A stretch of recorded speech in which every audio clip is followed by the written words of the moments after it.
আচ্ছা, আমরা বোরের থিওরি পড়ছিলাম। বোরের থিওরি ধরে আমরা আলোচনাটাকে আরো একটু এগিয়ে নিয়ে যেতে হবে, কিন্তু তার আগে কতগুলো বিষয় একটু তোমরা পড়েছো, এমন কয়েকটা বিষয় আমরা একটু আলোচনার মধ্যে নিয়ে আসি। সাউন্ড পড়েছো তোমরা ক্লাস 10-এ। সাউন্ড কি করে হয়? কোনো বস্তুকে যখন আমরা আঘাত করি, হিট করি বাইরের থেকে, তখন সেই বস্তুটার মধ্যে একটা ভাইব্রেশন তৈরি হয়। একটা ভাইব্রেশন তৈরি হওয়ার ফলে ওয়েভ অর্থাৎ তরঙ্গের জন্ম দেয়। একটা পুকুরে তুমি একটা ঢিল ফেললে, তরঙ্গ সৃষ্টি হয়। হ্যাঁ, এখন তোমাদের এ ধরনের অভিজ্ঞতা খুব কম, শহরের বুকে পুকুরও নাই আর তেমন, আর সে পুকুরে ঢিল মারার সময় বা কোথায় রয়েছে। সবার রুটিন একদম নির্দিষ্ট ছন্দে বাঁধা। আমাদের ছোটবেলায় এগুলো আমরা কিছুটা আনন্দ পেয়েছি। পুকুরের মধ্যে ঢিল ফেলে ব্যাঙাচি খেলা হতো। যাই হোক, ঢিল ফেললেই মনে হয় গোটা পুকুরটা জুড়ে ঢেউ উঠল, মানে তরঙ্গ তৈরি হলো এবং সেটা ছড়িয়ে যাচ্ছে। এবং কোনো বস্তুকে আঘাত করলে কি হয় না, ধরো একটা জায়গায় তুমি একটা তার, একটা রবারের কর্কের মধ্যে একটা তার আটকানো আছে, তুমি এটাকে আঘাত করলে এই তারটাকে, এবার তারের ভাইব্রেশন হবে। ভাইব্রেশন হবে মানে সে ডান দিকে একটা নির্দিষ্ট দূর বরাবর যাবে, ফেরত আসবে অরিজিনাল পজিশনে, বাঁ দিকে একটা নির্দিষ্ট দূর বরাবর যাবে, আবার ফেরত আসবে তার জায়গা। এটা হচ্ছে একটা কমপ্লিট ভাইব্রেশন, কম্পন। কম্পনের সময় বস্তুর কিন্তু স্থানচ্যুতি ঘটে না। সে ডান দিকে যায় ফেরত আসে, বাঁ দিকে যায় ফেরত আসে, বা উল্টো ভাবেও ভাবতে পারো, বাঁ দিকে যায় ফেরত আসে, ডান দিকে যায় ফেরত আসে। এই বাঁ দিক বা ডান দিকে যাওয়ার সময় সে তার পাশের বস্তু কণাকে ধাক্কা মারে, একটা কলিশন হয়। ফলে কম্পনটা তার মধ্যেও, ভাইব্রেশনটা তার মধ্যেও ছড়িয়ে পড়ে। তার ভাইব্রেশনে আবার তার পাশের বস্তু কণাকে সে গিয়ে আঘাত করে কম্পনের সময়। এরকম করে অনেকটা অংশ জুড়ে এই কম্পনটা ছড়িয়ে যায়। আমরা বলি একটা ওয়েভ বা একটা তরঙ্গের সৃষ্টি হচ্ছে। পুকুরে জল ঢিল মেরে যদি তুমি কখনো দেখো, সঙ্গে সঙ্গে মনে হবে জলটা আস্তে আস্তে গোটা পুকুর জুড়ে ছড়িয়ে যাচ্ছে।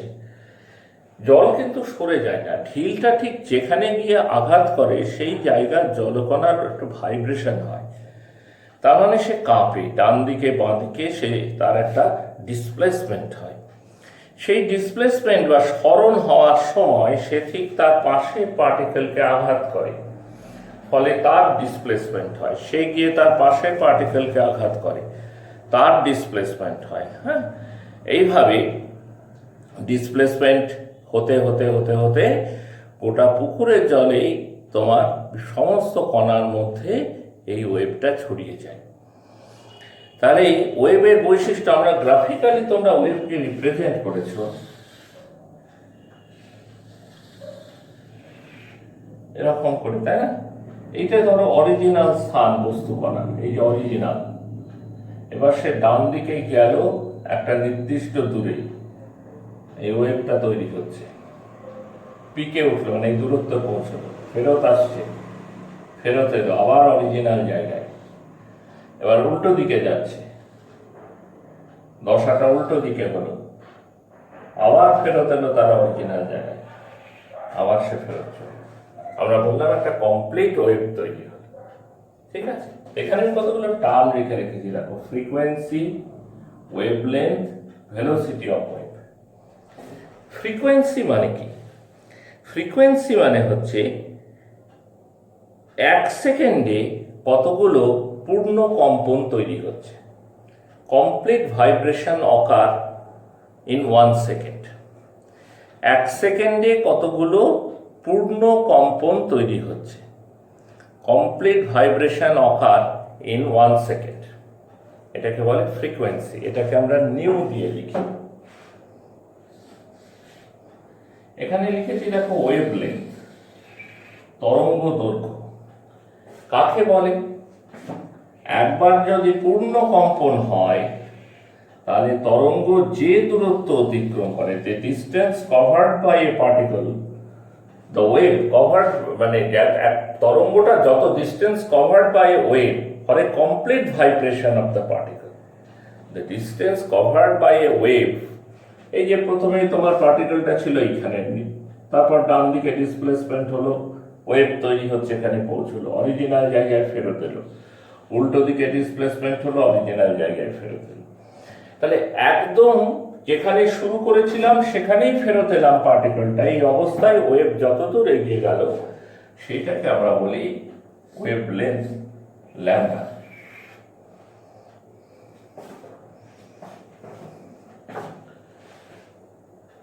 ঠিক আছে, সেটা হচ্ছে ওয়েভ লেন্থ, সেটা ওকে বলে ল্যাম্ডা। তাহলে একটা কমপ্লিট ভাইব্রেশন হতে সে যত দূর এগিয়ে গেল সেটাই হচ্ছে তার ল্যাম্ডা নট। তাহলে দেখো, একটা কমপ্লিট ভাইব্রেশন হতে ওয়েভটা কত ডিস্টেন্স গেল, সে ল্যাম্ডা সেন্টিমিটার ডিস্টেন্স গেল। আর 1 সেকেন্ডে কতগুলো কমপ্লিট ভাইব্রেশন হয়, নিউটা কমপ্লিট ভাইব্রেশন হয়। Complete vibration, complete vibration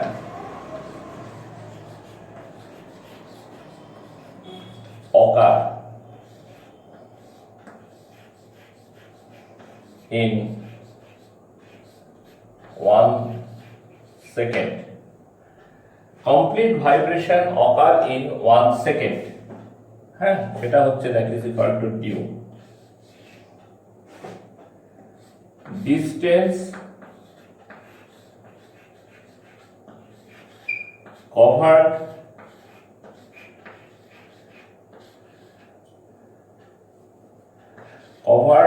by a wave for 1 complete vibration, এটা সমান হচ্ছে ল্যাম্ডা। একটা কমপ্লিট ভাইব্রেশন হলে, একটা পূর্ণ কম্পাঙ্ক, একটা পূর্ণ কম্পন হলে সে ল্যাম্ডা দূরত্ব অতিক্রম করে। প্রতি সেকেন্ডে এরকম কতগুলো পূর্ণ কম্পন হয়, নিউ পরিমাণ পূর্ণ কম্পন হয়।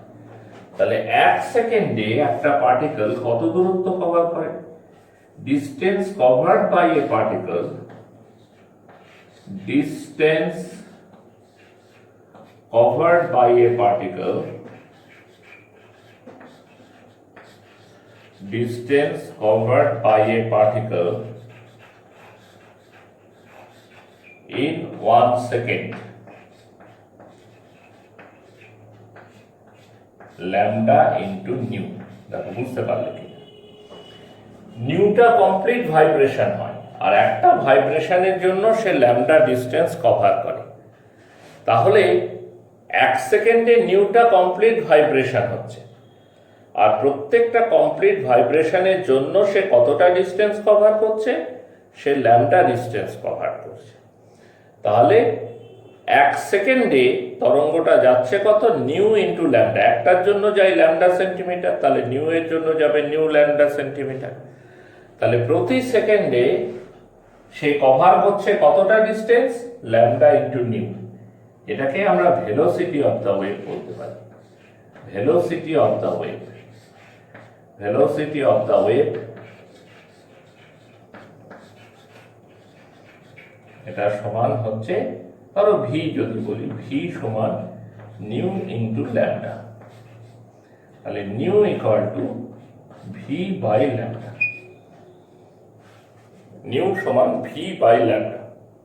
ঠিক আছে, এবার যে সমস্ত ইলেকট্রোম্যাগনেটিক ওয়েভ, যেমন অ্যাটমের ক্ষেত্রে আমরা যে রেডিয়েশন গুলোর কথা বলি, যে এনার্জি রেডিয়েট হচ্ছে ইত্যাদি, সেগুলো সব ইলেকট্রোম্যাগনেটিক ওয়েভ। তো ইলেকট্রোম্যাগনেটিক ওয়েভের ভেলোসিটি হচ্ছে লাইটের ভেলোসিটির সমান। Velocity of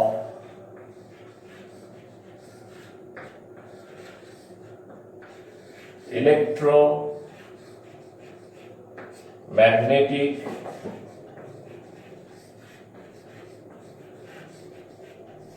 velocity of electromagnetic radiation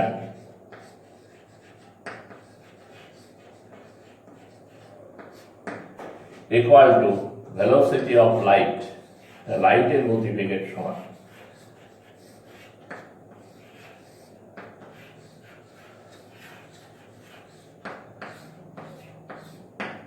C, তাহলে নিউ ইন্টু ল্যামডা, এটা সমান হচ্ছে সি। তাহলে নিউ সমান সি বাই ল্যামডা। এটাকে কেবল ইলেকট্রোম্যাগনেটিক রেডিয়েশনের ক্ষেত্রে রকম, আর সাধারণ যে কোনো জায়গাতে আমরা পাবো নিউ সমান ভি বাই ল্যামডা। ঠিক আছে?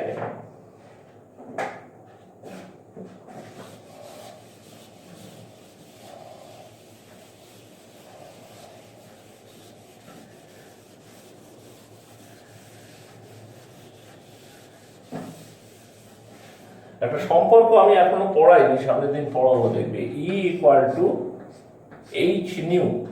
এখানে ইটা হচ্ছে এনার্জি,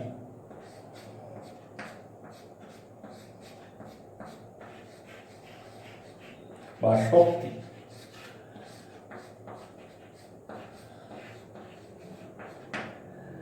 এইচ হচ্ছে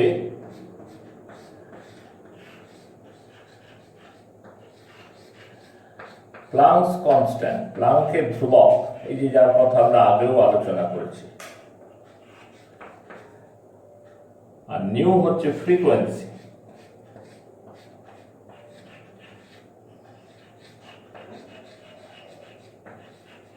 এটা আমরা সামনের দিন প্ল্যাঙ্কের কোয়ান্টাম থিওরি পড়বো, ওখানে E equal to H new, এই থিওরিটা আসবে, এই সমীকরণটার কথা আমরা বলবো। তো দেখো ই এনার্জি সমান এইচ ইন্টু নিউ। এখন এইচ হচ্ছে একটা কনস্ট্যান্ট, তাহলে এখান থেকে আমরা এটা বলতে পারি ই ভ্যারিজাস নিউ, এরকম একটা কথা বলা যায়। অর্থাৎ ফ্রিকোয়েন্সি যত বেশি হবে এনার্জিও তত বেশি হবে, কম্পাঙ্ক যত বেশি এনার্জিও তত বেশি।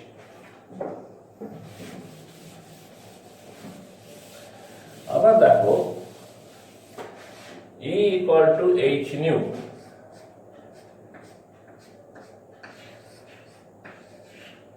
E equal to h new. New সমান হচ্ছে সি বাই ল্যামডা যদি ইলেকট্রোম্যাগনেটিক ওয়েভ হয়, ফর ইলেকট্রোম্যাগনেটিক ওয়েভ।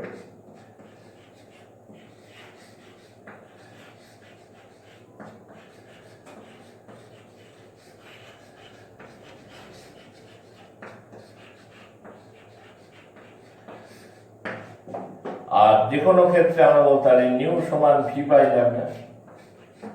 তাহলে ই সমান H into C by lambda. এখন H into C, this is a constant term, তাহলে E varies as 1 by lambda. E varies as 1 by lambda. তাহলে তরঙ্গ দৈর্ঘ্যের সাথে এনার্জি হচ্ছে ব্যস্তানুপাতি, হ্যাঁ, inversely proportional. Energy is inversely proportional with the wavelength.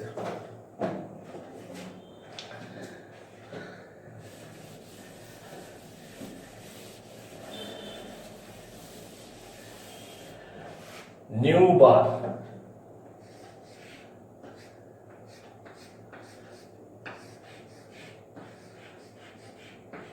Wave number,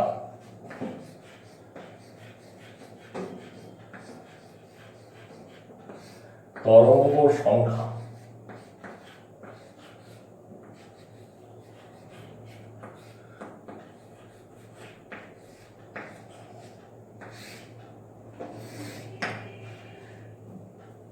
কাকে বলে?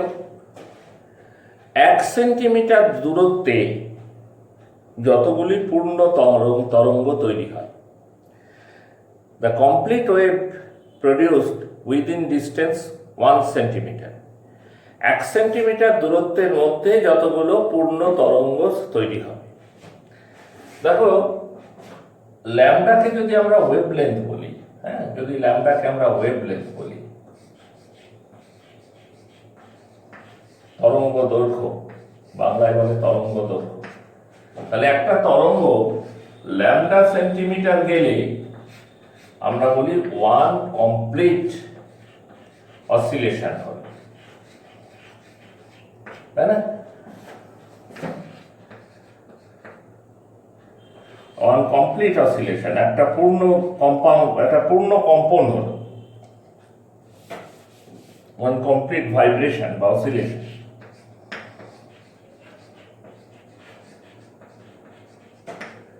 ল্যামডা সেন্টিমিটার, তাহলে 1 সেন্টিমিটার ডিস্টেন্স কভার করলে কতগুলো কমপ্লিট হবে? 1 বাই ল্যামডা।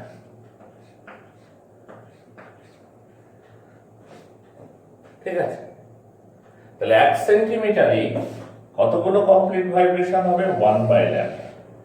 এটাই হচ্ছে নিউ বার, তরঙ্গ সংখ্যা 1 বাই ল্যামডা।